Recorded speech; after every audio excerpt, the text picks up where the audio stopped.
téléspectateurs de la radio et télévision Tambara, vous pouvez désormais suivre votre chaîne de télévision préférée Tambara sur le satellite Badrsat 7, angle 26 degrés Est, fréquence 11010, polarisation verticale, symbole REC 27500.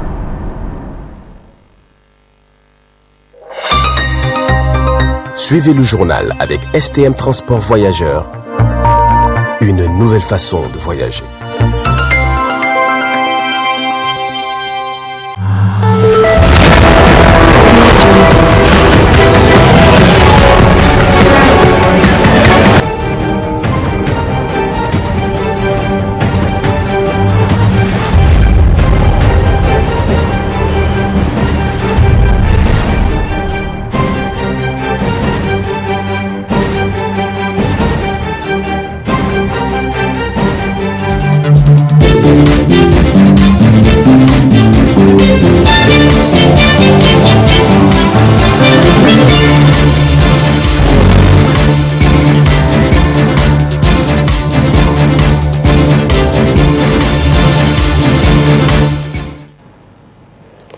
Vous êtes sur le miroir de la femme, mesdames et messieurs. Bonsoir et merci d'être avec nous sur le 20h15 du 28 juin 2022. Cela dit, la séance plénière, nous ouvrons cette édition avec la séance plénière de ce jour, 28 juin 2022, avec à l'ordre du jour la présentation du budget du gouvernement pour la période 2023-2025. C'était sous la présidence du premier vice-président de l'Assemblée nationale, Seyni Oumarou. Compte rendu dans ce reportage. Consacré à la présentation du budget pour la période 2023-2025 est l'objet de cette séance plénière de ce mardi 28 juin 2022. Ce document, comportant les orientations du gouvernement sur les 3 ans à venir, a été présenté devant les parlementaires et en présence du ministre des Finances publiques par la Commission Finances et Budget. C'est un document qui présente les orientations du gouvernement sur les 3 années à venir, en tenant compte des orientations du programme de Renaissance Acte 3, de l'environnement macroéconomique international, régional et national. Il tient également compte des différentes contraintes sécuritaires, climatiques, sanitaires, c'est-à-dire l'impact de la COVID-19. Ce débat permet aux députés d'avoir plus d'informations en amont de l'examen et le vote du budget, et en même temps il leur permet de donner leur avis sur les hypothèses, les options de politique économique et leur action en termes budgétaires. Le document de programmation budgétaire et économique pluriannuel 2023-2025 a été présenté à la Commission des finances et du budget le lundi 20 juin 2022 par le docteur Ahmad Djibout, ministre des Finances. Après avoir décrit l'environnement économique international, régional et national, le ministre des Finances s'est largement attardé sur les perspectives pour la période 2023-2025 en soulignant les principales hypothèses de projection ainsi que les contraintes et risques budgétaires. À la fin de cet exercice, il a donné les projections du budget pour les années 2023-2025 comme suit. Projection pour 2023, 2266,17 milliards. Projection pour 2024, 3138,23 milliards. Et pour 2025, 3472,87 milliards. Le ministère des Finances publiques, en prenant la parole, a apporté des clarifications sur ce dit projet budgétaire. Comme aujourd'hui, encore une fois, je vous demande de nous consacrer à cette tradition de la présentation du document budgétaire de programmation économique pluriannuelle sur lequel repose le débat d'orientation budgétaire conformément aux dispositions de la loi organique portant loi des finances. Je voudrais d'avance vous remercier pour votre présence effective et l'intérêt que vous portez à cet exercice républicain. Je voudrais aussi vous remercier d'avance pour les contributions pertinentes qui seront le vôtre au cours de ces échanges, parce que le document de programmation pluriannuelle de défense a pour objectif d'imprimer une certaine transparence, une certaine inclusivité dans le cadre du processus d'élaboration du budget. Ces débats, certainement de ces débats sortiront de contributions pertinentes qui seront essentielles à l'enrichissement de nos documents budgétaires dans le cadre de la prochaine loi de finances qui sera présentée et adoptée à ce moment. Je voudrais, sans aller dans le détail, souligner que ce débat intervient dans un contexte que vous connaissez assez particulier.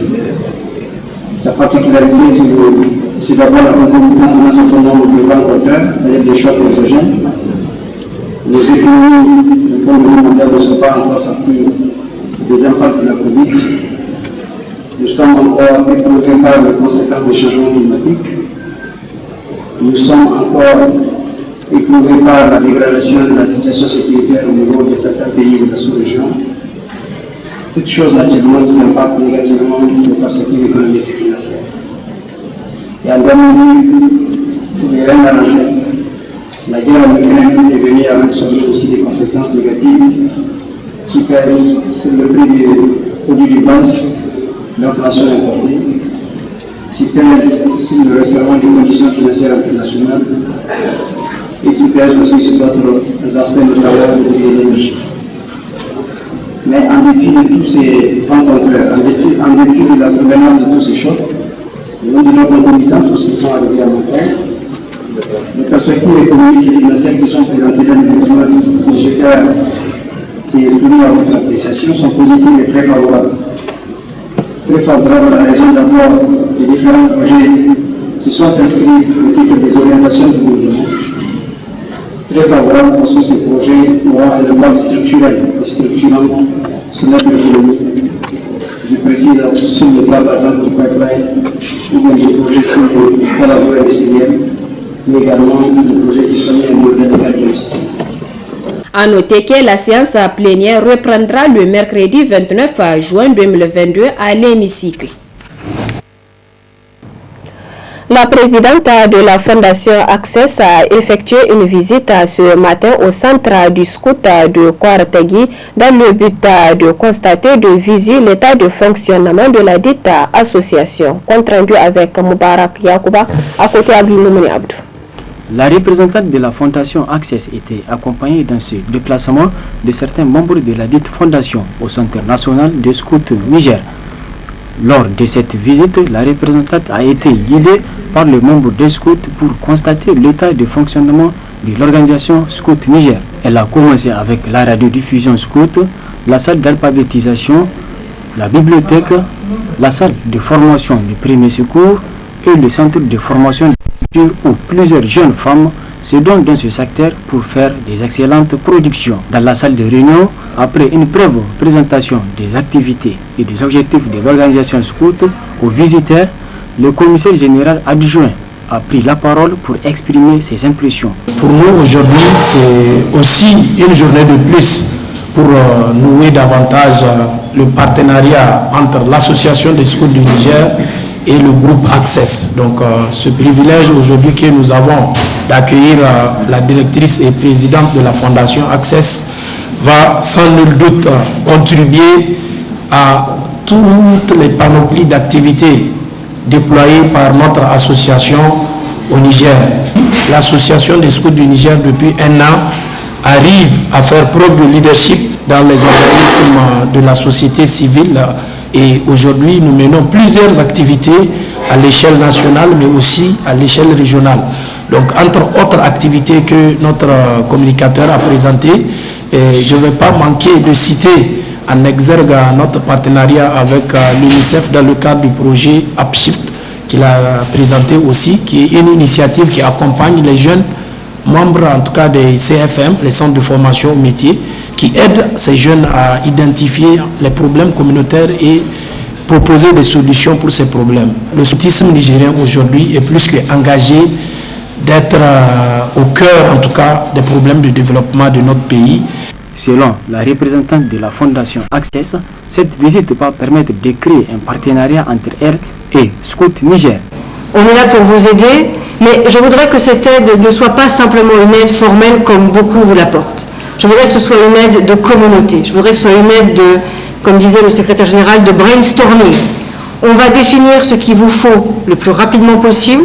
On va vous donner ce qu'il vous faut le plus rapidement possible, mais on va travailler sur le long terme.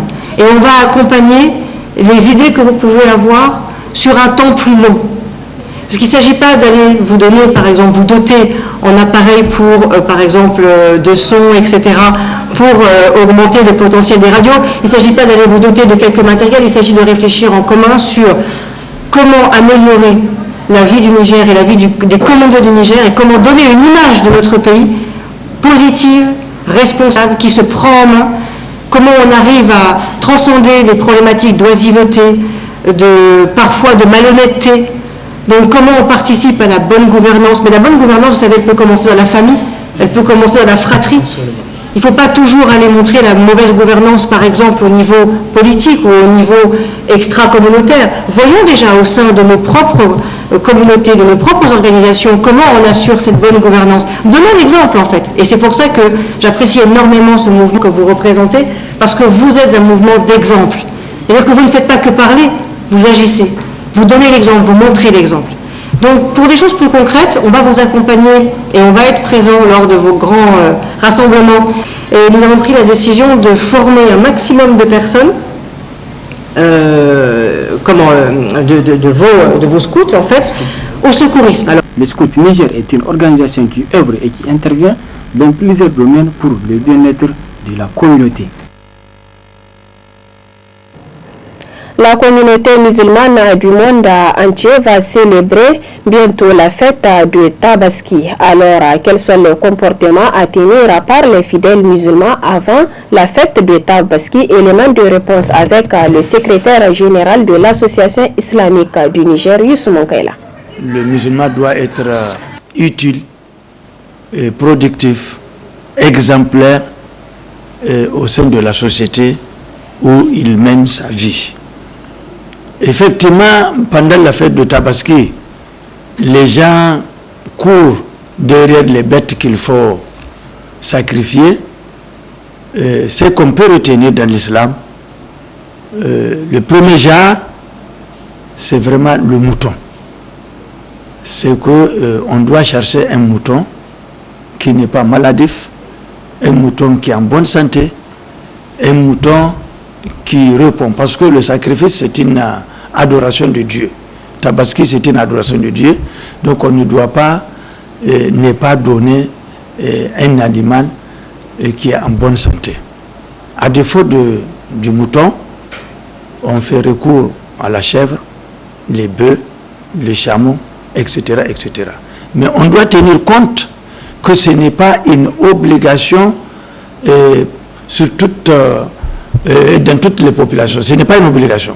C'est-à-dire au cas où le musulman a la possibilité de s'acquitter de cette tâche, de cette adoration, il a le droit de le faire. Mais il ne peut pas aller prendre des crédits, il ne peut pas aller s'endetter, il ne peut pas aller se déranger, il ne peut pas aller se faire humilier, il ne doit pas perdre sa dignité, sa valeur islamique devant les gens pour la question de Tabaski. Il doit se contenter de ce que Dieu lui a donné.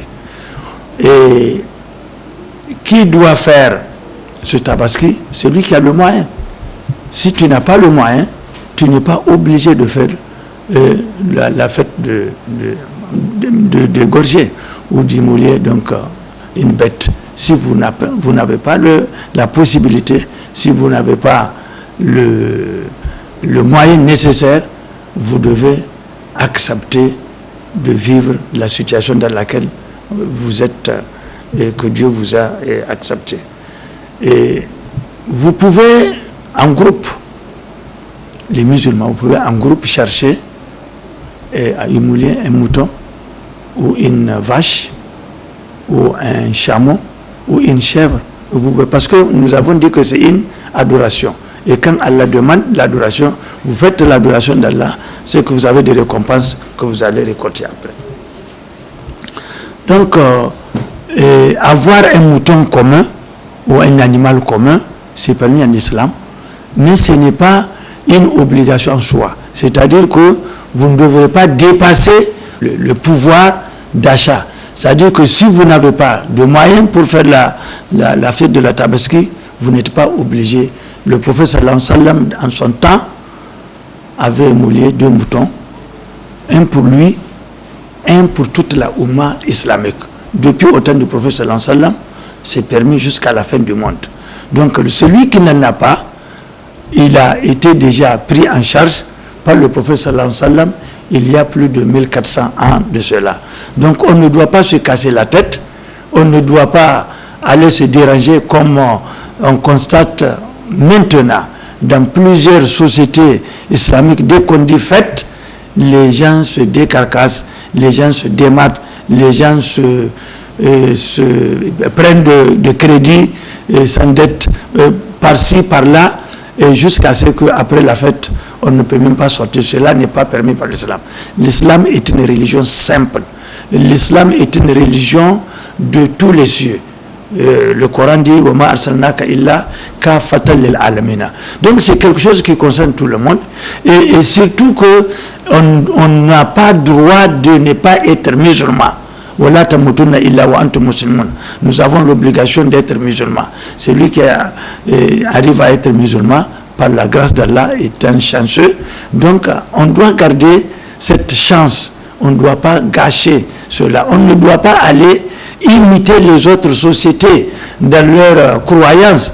Nous, la société musulmane, nous avons dit que l'islam est une religion très simple, est une religion qui est pour toute l'humanité, et l'on doit jouir de sa liberté, de sa dignité, de ses valeurs islamiques, et c'est pourquoi on ne doit pas se déranger dans tous les niveaux, dans toutes les fêtes islamiques. L'homme ne doit pas se déranger. C'est Dieu qui donne, c'est lui qui sait, c'est lui qui t'a donné, c'est lui qui a empêché, donc c'est lui qui a demandé qu'on fasse ce sacrifice-là. Alors, si Dieu demande de faire ce sacrifice et que ne t'a pas donné le moyen, ou que tu n'as pas la possibilité d'avoir ce moyen pour faire le sacrifice, tu n'as pas de péché. Donc, le péché, c'est de faire le contraire. C'est d'aller déranger les autres. C'est d'aller s'endetter. C'est d'aller faire des choses qui ne sont pas de l'islam. Voilà ce qu'est le péché. Mais rester sans faire tabaski, parce que vous n'en avez pas, n'est pas un péché ni de loin, ni de près. Nous prions Dieu qu'Allah donne la possibilité à tous les musulmans du Niger, à tous les musulmans du monde, à tous les musulmans de pouvoir faire ce sacrifice tabaski, qu'Allah protège nos sociétés, qu'Allah protège les musulmans du monde, qu'Allah protège notre pays et notre... Faisons un tour dans cette édition au marché, plus précisément au marché d'Arsalam, où une de nos équipes est allée faire le constat sur les différents prix des légumes ainsi que leur disponibilité. Voyons cela dans ce reportage. Le panier de la ménagère devient de plus en plus dégarni depuis plusieurs mois, une cause de la cherté de certains produits de grande consommation. Les prix des légumes sur tous les marchés de la capitale connaissent une hausse exceptionnelle. Tous ces légumes frais sont importés, ce qui explique leur cherté selon un commerçant du marché d'Arsalam.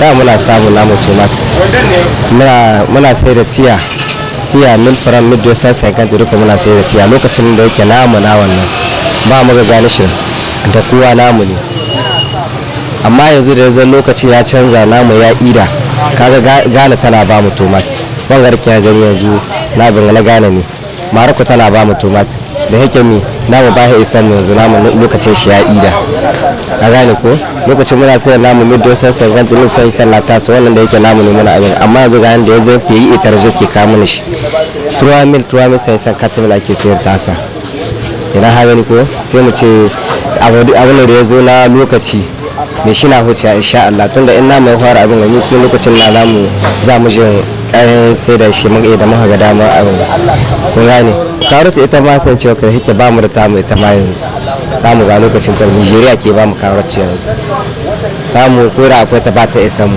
don dole sai mun hada da Nigeria ko muna samu wadata shi ma kan da kyau a gane idan mun kama poivron kuma ka gani poivron akwai nama dan gari mu shi ma na mu lalle dan garin ya yi wanga kyawu kuma ya yi shi abu mai ba ya isa mu ne kawai da muke abu da lokacin muna sayan favuran ana sai da favuran sako da dimin tanzimin yanzu tun daga wajen doka abinda ake doka sako favuran sai kan san kimin sason timin wani hun gani akwai diferensi da yawa ma kuma diferensi ba wai ba mu abin gane ba kawai mu tsaya mu yi noma ne ba mu iya kawar kasashen saura suke iya su cikin wanga lokacin suke tsasu ya banga su noma ita albasa kuma sai ce ita albasa da damar ta da dama ita bata fara mai tana kara ne bata fara kara nan kawai da ake tsammani ne ita ta tana kara kayan da yake ita ta mu ce yanzu ta mu ce muke noma ta ci haka nan kadan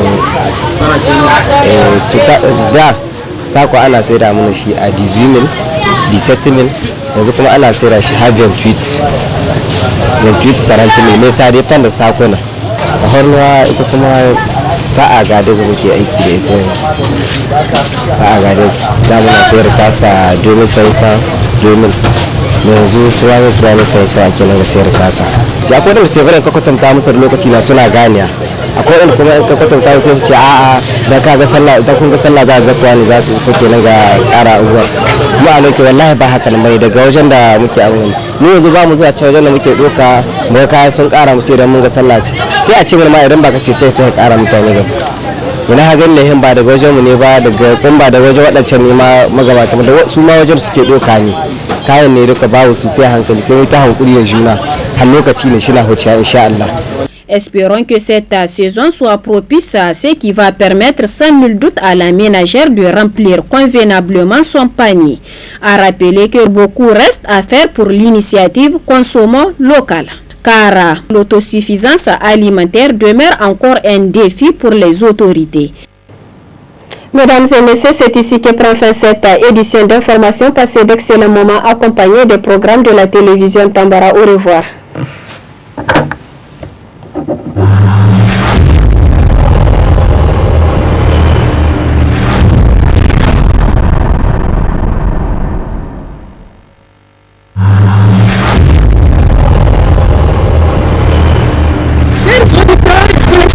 De la radio et télévision Tambara, vous pouvez désormais suivre votre chaîne de télévision préférée Tambara sur le satellite Badrsat 7, angle 26 degrés Est, fréquence 1010, polarisation verticale, symbole 27500.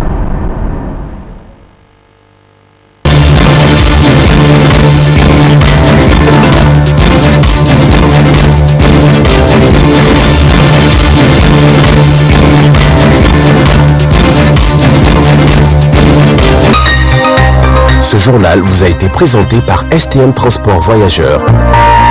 Une nouvelle façon de voyager.